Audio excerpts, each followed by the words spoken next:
इस कार्यक्रम के पुण्यार्चक हैं श्री अरुण चंद कल्याण चंद खवड़े, चित्राबाई अरुण चंद खवड़े, पुत्र कीर्ति कुमार ए खवड़े, दीपाली के खवड़े, आस्था कीर्ति कुमार खवड़े, आर्जव के खवड़े, यश ए खवड़े, 100 ऐश्वर्या यश खवड़े, श्री इंद्रसेन जैन, समस्त जैन परिवार दिल्ली 110092। श्री परेश वोरा, तारुलता वोरा, पिंकी तेजावत, बहन भावना कोठारी पटना। श्री पंकज प्रीति वोरा, प्रतीक वोरा, विरार मुंबई। श्री गिरीश वोरा, धारिणी वोरा, विरार। डॉक्टर श्री सुभाष दुर्गा जैन, मित्रनगर, मंगा, मंगलवेड़ा, सोलापुर, महाराष्ट्र। मंगलम पंच परमेष्टि, मंगलम तीर्थंकरम, मंगलम विश्वजिन्धर्मम, मंगलम वीरशासनम, मंगलम वीरशासनम। वंदित्व सव्य सिद्धे ध्रुवमचल मनोभवम गतिम पत्ते, वोक्षामि समय पाहुड़ मृणमो सुद के बिली भड़िदम। समयसार परम मांगलिक ग्रंथ है, आचार्य कुंदकुंद देव द्वारा ये ईसा पूर्व प्रथम शताब्दी में लिखा गया है। इसमें 415 गाथाएं हैं, प्राकृत भाषा में हैं, आध्यात्मिक ग्रंथ है। तीसरा अधिकार का अंतिम जो है गाथाएं चल रही हैं, जिसमें कहा जा रहा है कि किसी अपेक्षा से जीव बंधा भी है और किसी अपेक्षा से जीव बंधा भी नहीं है। गाथा नंबर 142 नंबर है। कम्मं बद्धमबद्धम जीवे एवं तु जानने पखम, पखादिकंतो पुण्य भण्णदि जो सो समय सारो। जीव में कर्म बंधा हुआ है अथवा जीव कर्म से बंधा हुआ है। इस प्रकार से तुम यह नए पक्ष से जानो, जीव कर्म से बंधा हुआ है अथवा जीव कर्म से नहीं बंधा है, ऐसा तुम कोई एक पक्ष से जानो। इसे तुम नए पक्ष से जानो, ठीक है ना। और यदि समयसार जानना है तो नए पक्ष का अतिक्रांत करके आत्मा को जानो। नए पक्ष से दूर हो जाओ, व्यवहार निश्चय के भेद को दूर हो जाओ। ना व्यवहार का भेद रहे, ना निश्चय का भेद रहे, दोनों का ही भेद दूर हो जाए। जैसे पहले मैं कहता रहूं कि मैं अशुद्ध हूँ, अशुद्ध हूँ, अशुद्ध हूँ, ठीक है, किसी अपेक्षा से मैं अशुद्ध हूँ, मैं राग द्वेष मोह करता हूँ इसलिए मैं अशुद्ध हूँ। अब मैं अपने को अशुद्ध न कह करके मैं शुद्ध कहने लग जाऊँ, मैं तो बहुत शुद्ध हूँ, मैं तो बहुत शुद्ध हूँ, मैं तो बहुत शुद्ध हूँ, मेरी आत्मा शुद्ध है, मेरी आत्मा वीतरागी है, मेरी आत्मा ये है, मैं शुद्ध हूँ, बुद्ध हूँ, निरंजन हूँ, निराकार हूँ, राग द्वेष रहित हूँ। तो जैसे आप कह रहे थे कि मैं अशुद्ध हूँ, अशुद्ध हूँ, ऐसा कह रहे थे, और अब कह रहे हैं मैं शुद्ध हूँ, शुद्ध हूँ, दोनों ही विकल्प हैं।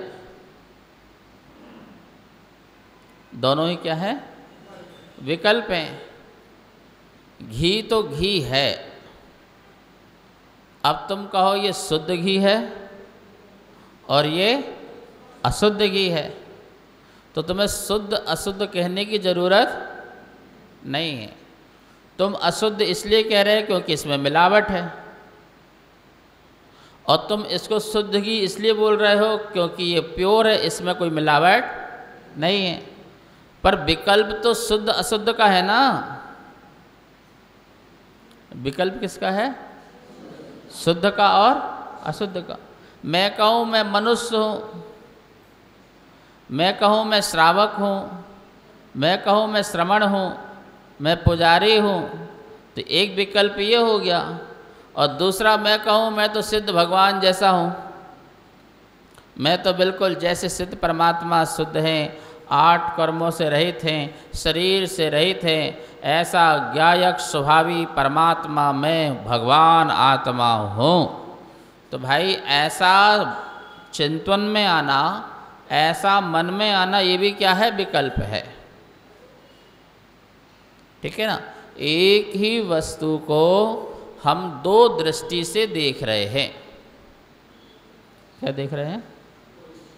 2 दृष्टि। ये पाषाण पड़ा हुआ है, तो एक व्यक्ति बोले कि ये पत्थर है, कोई काम का नहीं है, और एक कलाकार देख रहा है कि नहीं, इसमें बहुत सुंदर मूर्ति है।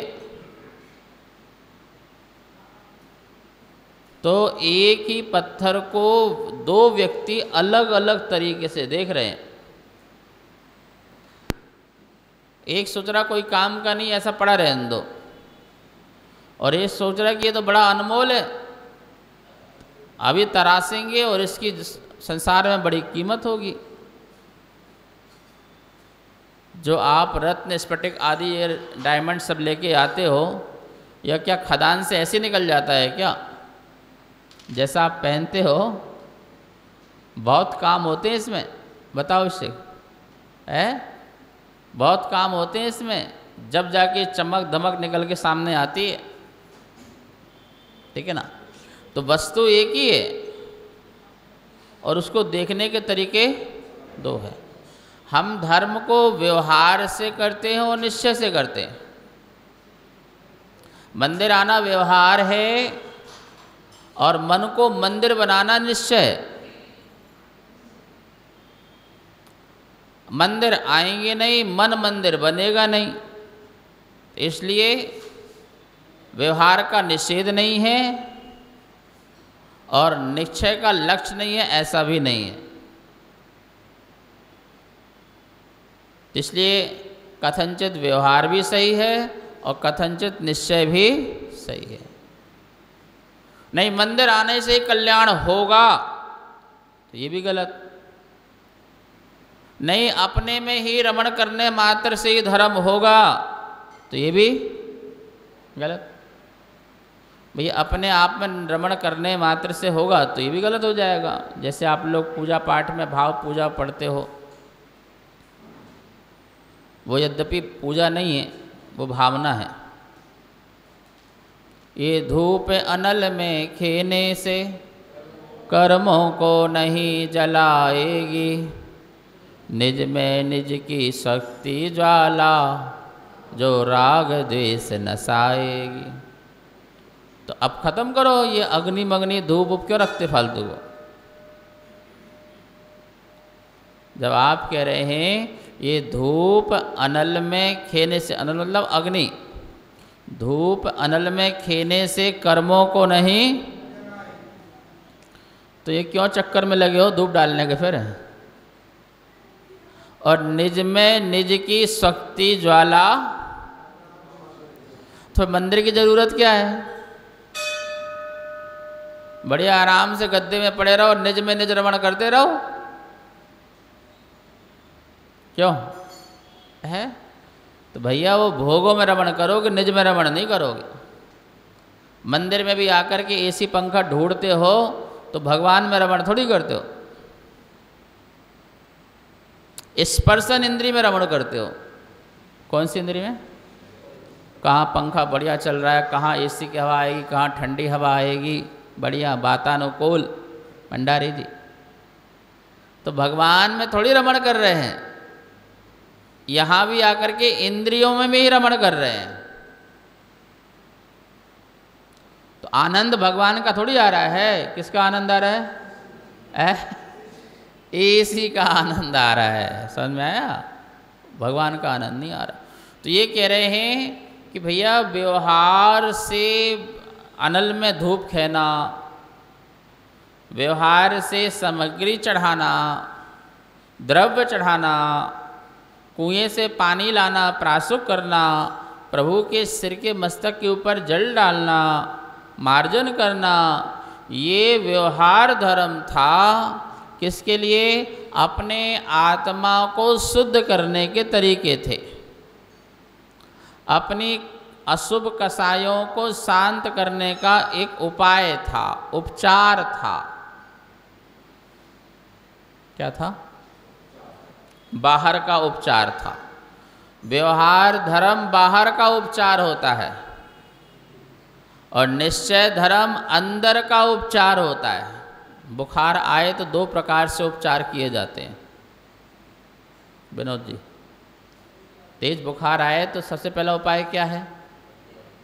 गीली पट्टी करो ठंडे पानी में और ऊपर से लगाते जाओ, तो क्या होगा? बुखार थोड़ा सा डाउन होगा। ये कौन सा उपचार है? ये बाहर का उपचार है। पर ये परमानेंट उपचार, क्योंकि बुखार तो अंदर हड्डियों में है ना, तो उसके लिए तो गरम को गरम ही काटेगा। चांदी अम्मा बनाओ काढ़ा बढ़िया चिरायते का और कड़वा है। अब वो गरम गरम चिरायते का कड़वा जब जाएगा राजीव, तो क्या होगा? है अब कोई बहाना नहीं चलेगा बुखार को, और सारा बुखार बिल्कुल अंदर से पसीना पसीना निकल के बुखार। ये कौन सा उपचार हुआ? लेकिन हम ये नहीं कह सकते कि बाहरी उपचार बेकार था।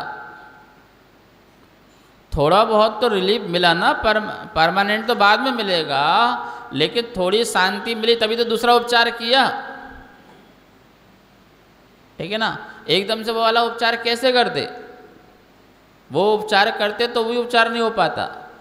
इसलिए पहले वाला जो उपचार था कथनचित वो भी सही है, और जो दूसरा वाला उपचार किया कथनचित वो भी सही है। दोनों ने अपने कार्य किए। जब अपना काम ठीक हो गया, जब हम स्वस्थ हो गए, तो वो लोग किसको याद रखोगे? गीली पट्टी को, काढ़े को? है? अरे किसी को याद नहीं रखना अम्मा। अब दोनों में कोई विकल्प याद रखोगे तो विकल्प बना रहेगा ना फिर। अब तो किसका आनंद लो? स्वस्थता का आनंद लो। किसका आनंद लेना? ये बाहर का उपचार, ये व्यवहार है, व्रत लेना, नियम लेना, मंदिर आना, पूजा पाठ करना, उपकार करना, परोपकार करना, दान पुण्य करना, ये सब गीली पट्टी है। ये उस समय की तत्काल अपने अंदर से अशुभ निकालना था, शुभ को प्रकट करना था, ये उसका उपचार था। लेकिन ये सब करते हुए अपने स्वरूप को जानना, अपना आनंद स्वभाव को जानना, ये अपने आत्मा में ठहरना, परम परिणाम विशुद्धि को बढ़ाना। अब यहाँ पर आ गए, अब यहाँ आने के बाद भी हम कषाय करें तो फिर तो हमारा गीली पट्टी करना खराब हो गया ना। नहीं, अब यहाँ पर आने के बाद अपने आप को कितना देख सकें, अपने आप को कितना एनालाइज कर सकें, जान सके, समझ सकें। महाराज जी बन गए, अब आनंद कितना ले पा रहे। घर परिवार छोड़ दिया, अब मैं अपने सामायिक से, ध्यान से आत्मा का आनंद कितना ले पा रहा हूँ। व्यवहार का तो हो गया काम, अब आनंद लेकर के अंदर का उपचार करूँ। और जब वह उपचार हो जाए तो फिर कुछ नहीं करना, फिर तो स्वस्थ जीवन का आनंद लेना है। क्या लेना है? क्यों बुखार उतर जाने के बाद काढ़े की याद आती है क्या? बोलो आनंद। तुम तो वैसे नाम आनंद तुम्हारा है? सुखमाल चल जी बताओ, बुखार उतर गया, अब कोई काढ़े की याद आएगी? नहीं आएगी ना, नहीं आती। पैर में कांटा लगता है तो कांटे की याद आती है, एक जो पैर में लगा उसकी और एक दूसरे कांटे की कि उससे निकालना है। सुई भी कांटा है, तो अब वो भी निकल गया, वो भी हो गया। अब दोनों कांटों को रख के करोगे क्या? नहीं, एक बड़ा दुखदाई था, एक बहुत बड़ा उपकारी था जिसने कांटा निकाला। मैं दोनों को जिंदगी में कभी भूल नहीं सकता हूँ, एक दर्द को, एक दवा को। अरे भैया काम हो गया, अब कुछ नहीं। यही बात यहाँ कह रहे हैं, जीव कर्म से बंधा है। कम्मम बद्धम अबद्धम जीवे एवं तो जान नए पक्षम। जीव कर्म से बंधा है, जीव कर्म से नहीं बंधा है, ये नए पक्ष का कथन है। कोई किसी से वस्तु से बंध नहीं सकता है, ये यथार्थ है। ऐसा अनुभव करना, ऐसा क्या करना? अनुभव करना। सोना मिट्टी से लिपटा हुआ है तो एक पक्ष ये है कि सोना अशुद्ध है, और दूसरा पक्ष ये है कि मिट्टी से लगे होने पर भी सोना मिट्टी नहीं हो गया, मिट्टी सोना नहीं हो गया। मिट्टी मिट्टी है और सोना सोना ही है। तो मैं दूसरा पक्ष देखूं तो मिट्टी अपने आप में शुद्ध है और सोना अपने आप में शुद्ध है, क्योंकि दोनों एक दूसरे को एक होकर के मिक्स नहीं हुए, दोनों एक नहीं बने। ठीक है ना? तो एक आंख से तो मैं ये देख रहा हूं और दूसरी आंख से मैं देख रहा हूं, दोनों को मिक्स, तो अशुद्ध मान रहा हूं। एक आंख से अशुद्ध और एक आंख से शुद्ध, शुद्ध भी है और अशुद्ध भी है, ये दो पक्ष हो गए। आत्मा कर्म से बंधी भी है और आत्मा कर्म से बंधी भी नहीं। आत्मा कर्म से बंधी है, इस कारण हम संसार में हैं, लेकिन कभी भी आत्मा को कर्म टच नहीं कर सकते हैं, क्योंकि कर्म का स्वरूप अलग है और आत्मा का स्वरूप अलग है। आत्मा चेतन है, कर्म जड़ है, मिट्टी मिट्टी है, सोना सोना है। इसलिए दोनों एक साथ रहते हुए भी दोनों एक दूसरे के स्वरूप में प्रवेश नहीं कर सकते हैं। इसलिए दोनों एक दूसरे से बंधे ही नहीं हैं। ऐसा जो अनुभव करता है सो समय सारो, वह क्या है? वह समय सार है, वह समय सार है। उसके पहले पहले सारे विकल्प होते रहते हैं, सारे विकल्प होंगे, लेकिन उन विकल्पों से मुक्त होने का नाम निर्विकल्पता है। घर परिवार के ये तो मोटे मोटे विकल्प हैं, ये मोटे मोटे विकल्प हैं, ये तो छूट भी जाते हैं, छूट भी जाएंगे। लेकिन सबसे बड़े जो विकल्प हैं सूक्ष्म विकल्प हैं, और वो सूक्ष्म विकल्पों में हमारी आत्मा अभी उलझी हुई है। उसी को सुलझाने की बात कह रहे हैं कि भैया पक्षादि कंतो पूर्ण भरनदी जोसो समय सारो, हिंदी काव्य में लिखा हुआ है। अबद्ध है या बद्ध है जिए यह सभी नए पक्ष है, नए पक्ष से अतिक्रांत जो वह ही समय का सार है। वही आत्मा का सार है जो पक्ष से अतिक्रांत हो गया। ये पक्ष ऐसा है, ये पक्ष ऐसा है, ये इस अपेक्षा से है, ये इस अपेक्षा से है। हमारी बात तो हमने ऐसी अपेक्षा से कही थी, तुमने अपनी ये वाली बात अपनी अपेक्षा से समझा है। इसी में लगे रहोगे, इसी में ही उलझे रहोगे। तो बोले वो कभी भी आत्मा के सार को कभी भी प्राप्त नहीं हो पाएगा। मैं अनंत काल तक ध्यान करता रहूं, मैं शुद्ध हूँ, मैं शुद्ध हूँ, मैं बुद्ध हूँ, मैं शुद्ध हूँ, मैं बुद्ध हूँ, कभी मोक्ष नहीं होगा, कभी मोक्ष नहीं होगा। और मैं अनंत काल तक उपवास करता रहूं, ऐसा विकल्प पालूं, तो भी मोक्ष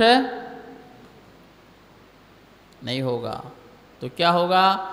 ना उपवास का विकल्प, आज मेरा उपवास है ऐसा विकल्प नहीं, और आज उपवास से मैं शुद्ध हो रहा हूँ, ऐसा विकल्प भी नहीं। क्या समझ में आ रहा है ना? आज मेरा उपवास है, आज मेरा उपवास है, ये विकल्प भी करोगे तो ठीक है, तुम्हारा व्यवहार से उपवास है, क्योंकि तुमने चारों प्रकार के आहार का त्याग किया है। ठीक है, उपवास, उपवास आत्मा में वास करना है। आज हमारे यहाँ उपवास अनशन पूर्वक होता है, चारों प्रकार के आहार आदि का त्याग करना अनशन है। और अब करोगे क्या? तो अपने स्वभाव में ठहरना, अपने ज्ञान दर्शन स्वभाव में ठहरना, अब उपवास कहलाएगा। ठीक है, तो जब मैं ये कहता हूँ कि मैं मंदिर जा रहा हूँ, ये व्यवहार है, मैं उपवास कर रहा हूँ, ये व्यवहार है, मैंने आज ये नियम लिया, मेरा ये व्यवहार है, मैं दान पुण्य कर रहा हूँ, ये मेरा व्यवहार है। अब पर मैं इससे कहूँ कि आज मैंने पूजा की, बड़ा आनंद आया, आज मैं दान किया, बड़ा आनंद आया, तो अब ये तुम्हारा जो पूजा के परिणाम से फल आनंद आया वो निश्चय था। तो बोले कि ये दोनों जो चीज़ें हैं, एक साधन था और एक साध्य था, एक कारण था और एक कार्य था। लेकिन कारण कार्य का विकल्प होना भी विकल्प है, साधन साध्य का विकल्प होना भी अभी विकल्प है, वो निर्विकल्पता नहीं है। महावीर भगवान ने घर छोड़ा, इसका विकल्प नहीं, और घर छोड़ करके मैं शुद्ध हो गया, इसका विकल्प भी नहीं। भगवान महावीर स्वामी से किसी व्यक्ति ने कहा कि आपने तो बहुत कुछ छोड़ा। तो बोले यदि कुछ होता तो छोड़ता, यदि किसी वस्तु में मैं राग द्वेष मोह रखता तो फिर मैं उससे राग द्वेष मोह को हटाता। जब मैंने उसमें राग अपना रखा ही नहीं, अपना द्वेष उसमें रखा नहीं, अपना मोह उसमें रखा नहीं, तो फिर मैं उससे राग द्वेष मोह कैसे हटाऊं? हटा ही हुआ था। तो ऐसे ही उनको ये छोड़ने का विकल्प नहीं। अभी तो हमें छोड़ने का विकल्प होता है, हमें ये छोड़ना है, हमें ये छोड़ना है, हमें ये करना है, हमें ये करना है, इसका विकल्प होता है। जहाँ करने का भी विकल्प ना हो वो अकर्ता परिणाम समय सार है। क्या है?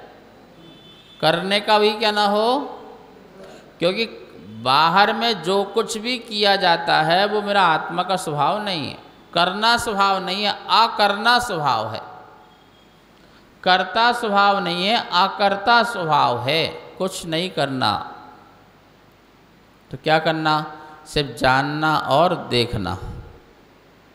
क्या स्वभाव है? जानना और देखना। जानना देखना, कैसे जानना देखना?